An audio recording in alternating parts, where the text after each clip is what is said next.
Bem-vindos a mais um episódio dos 5 Perguntas para o CFO, a websérie da Assets que traz os principais nomes das finanças corporativas.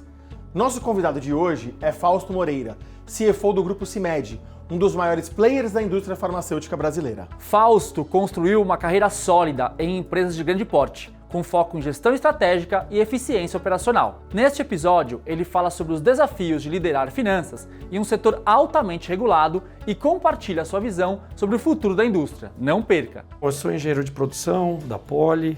Quando eu me formei, eu fui trabalhar no mercado financeiro, comecei trabalhando em M&A, fiz um MBA em Chicago e aí eu fui trabalhar em Londres, na Merrill Lynch. Trabalhei em estruturação de commodities por 3 anos, voltei para o Brasil para trabalhar na Goldman Sachs e depois de 2 anos eu saí e fui trabalhar na Ambev, onde eu fiquei por 10 anos. Tá? Então trabalhei na Ambev em São Paulo, me mudei para a Suíça, depois me mudei para Nova York. No meio de 2023 eu voltei para o Brasil e em janeiro eu assumi como CFO da CIMED, que eu estou hoje nessa posição, e aí eu toco a área de finanças, jurídicos, suprimentos e agora assumi tecnologia.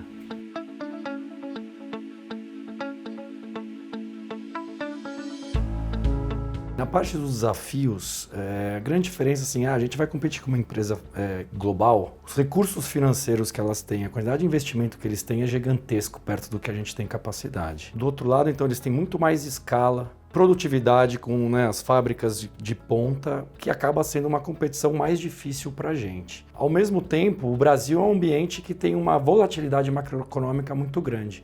Quando você é uma empresa global, você tem uma diversificação de risco. Você está em vários países do mundo e quando um está bem, o outro está mal e você consegue meio que mitigar essa volatilidade. No Brasil, você estando só no Brasil como a CIMED, você tem que viver esses ciclos econômicos de uma maneira muito mais intensa. Ao mesmo tempo, assim, isso é um pouco também uma oportunidade, Uma empresa brasileira vai saber navegar isso muito mais fácil do que uma empresa multinacional, que às vezes não tem tanto foco aqui. Eu estou 100% focado em Brasil. As multinacionais não estão. Então, acho que nessa parte a gente vai conseguir navegar melhor esse ciclo. Uma parte também que existe, o mundo farmacêutico tem um ambiente regulatório muito mais complexo, Anvisa, aprovação de medicamentos e etc. Empresas brasileiras conhecem muito mais desse processo todo do que uma empresa multinacional. Essa é outra oportunidade nossa comparando com outras empresas. E uma coisa também importante, assim, as empresas brasileiras conhecem muito mais do Brasil.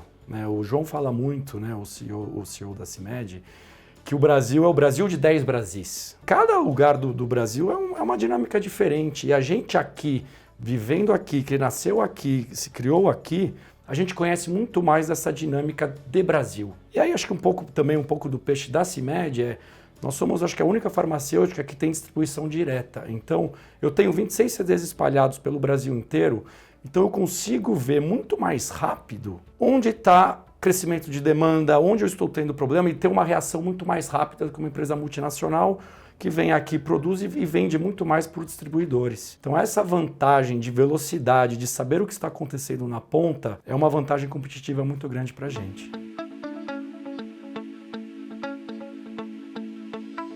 Eu acho assim, a vivência de M&A contribuiu, assim, tem uma parte realmente desenvolver negociação, saber a hora de apertar mais, de apertar menos, eu acho que isso é muito importante. Saber desistir também, porque às vezes você fica muito apaixonado pelo deal e tem horas que você fala assim, putz, não vale a pena. Eu aprendi bastante nisso. Eu acho que uma outra parte é ter uma visão estratégica de longo prazo e desenvolver isso, porque quando você está olhando para comprar uma empresa, fazer um deal, você está olhando assim, putz, o que essa empresa vai me ajudar a destravar valor para a companhia? Quais são as alavancas de crescimento que eu tenho e como que ela vai contribuir para isso? Então tem essa visão de longo prazo, mas ao mesmo tempo é ter um olhar de eficiência e falar assim, putz, quais são as sinergias que eu consigo executar rápido aqui? Então, acho que isso também é algo que essa cadeira de M&A ajuda muito e com finanças você está sempre ali tentando, falar assim, não é cortar custos, é otimizar gastos, é gastar melhor.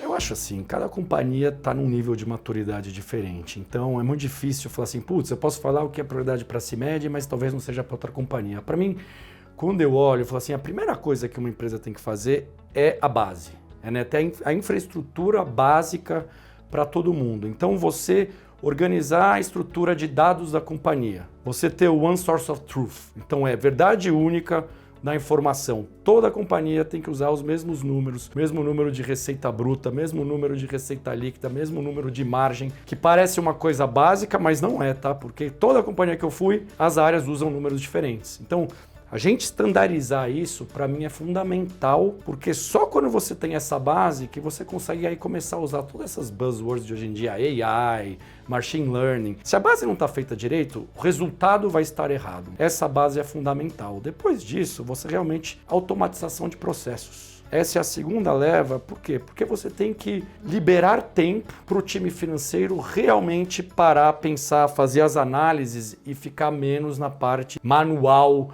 de ficar fazendo cálculo, calculando o resultado, esse tipo de coisa. Então, para mim, é a segunda faixa que você tem que falar assim, putz, vamos olhar os processos? Como é que a gente consegue automatizar isso? E aí depois tem uma outra parte que hoje em dia assim, é fundamental, é a parte de cybersecurity, governança de dados, que acho que toda companhia tem que ter, cada vez mais, né? Você vê todos esses ataques hackers e etc. Quando você tem essa base montada, realmente você começa a passar, putz, e agora? O que eu faço mais? Aí você começa a olhar a parte realmente de olhar análise de dados, machine learning, AI, mas se não tiver essa base feita, não tem muito o que você faz e não sai para lugar nenhum.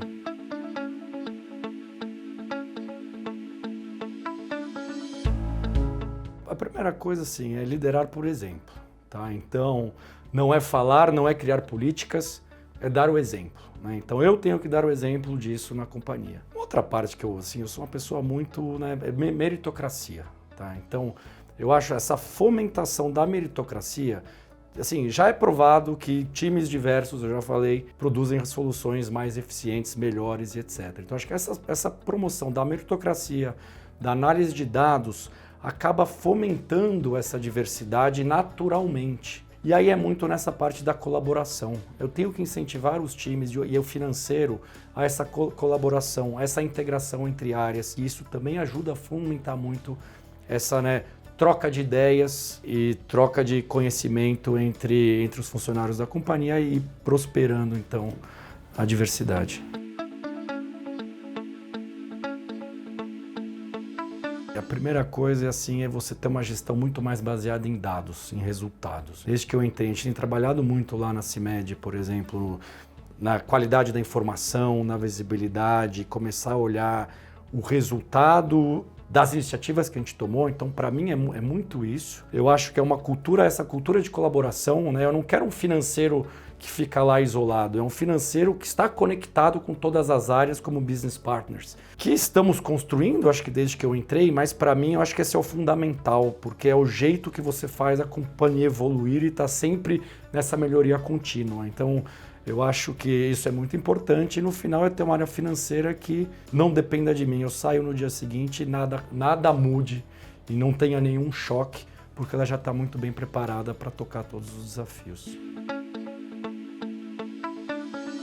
Para mim, o que eu levo para minha vida, realmente essa parte que eu falo assim da poli, né? Eu fiz poli. Todo mundo que fez poli sabe que, né, às vezes o que se aprendeu na aula, o que, né, você nem aprendeu na aula, não tem nada a ver com o que cai na prova e você tinha que aprender a se virar. E aí, para mim, é isso que eu levo a carreira inteira. Você tem que aprender a aprender. Você tem que, né, ter a curiosidade intelectual. Você não pode parar e ficar parado no tempo. Então, esse aprendizado constante, né, que eu acho que vem muito da poli, de às vezes o professor não ser tão bom e aí vem uma prova impossível e você ter que se virar, aprender a aprender, pesquisar e fazer, é uma coisa que eu levo para a vida inteira, que é essa capacidade que faz você sempre estar na vanguarda, inovando, se renovando, e para mim isso é muito importante.